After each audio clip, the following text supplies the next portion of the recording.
want to be getting more females in and more people from different cultures, right? So that it reflects British society. So what I'm going to say to you is, to me, it's not about what culture or gender or colour of skin you are. It's about competence. So now we're going to be faced with the police being totally incompetent, like we're faced with lots of other professions being totally incompetent, because the standards now, while you used to talk about, oh, how do we deal with that, that situation in the police? Oh, how do we deal with a riot? What's the law? How do we need to know all the different orders to be able to, give people the rights and tell them what the law they've broken? Are we doing all that properly? No.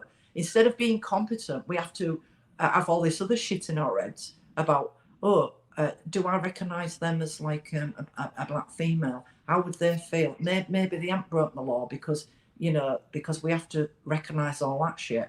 Well, what it'll do is fill their head with won't be able to do anything, so they become paralysed and then won't be able to do the job, which we are seeing, aren't we? We are seeing that already. Yeah. So who's going to be the ones that's easiest to fucking get? Sorry for swearing. No. Yeah, exactly. Because you don't have to have any kind of anything like that in your head. You just nick them. Because we don't have to recognise all the unconscious bias, because they're shit. Let's nick them. I'm sorry, but that's how I feel about it. That's how I feel about it. No, it's a fair gross. The easiest people to go after is us lot. Yeah, exactly. I mean, they're having problems at the moment, aren't they, with recruiting police officers? But it's because of these stupid quotas, aren't they? You would think. Yeah, you would think actually, most of the percentage of the UK is white, so we should actually be looking for white people, indigenous people, I suppose you would say, to join the police service, but they don't. And they did this with the fire service, and then eventually... It's not just that. It's like this victimhood mentality that you get like a free pass for incompetence if you've got some kind of specialism, a special thing. Yeah. So... in Tommy's case, I think they didn't write the thing down because somebody had dyslexia.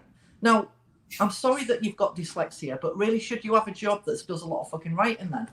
Is that bad? Is that bad to say? No, I've got dyslexia. No. I completely agree with you. Yeah, I'm not. You get what I mean. Sorry if it's offensive, but how far do we have to change things to get any shitter in this country by mollycoddling around the intersectionality theory so everybody feels all right?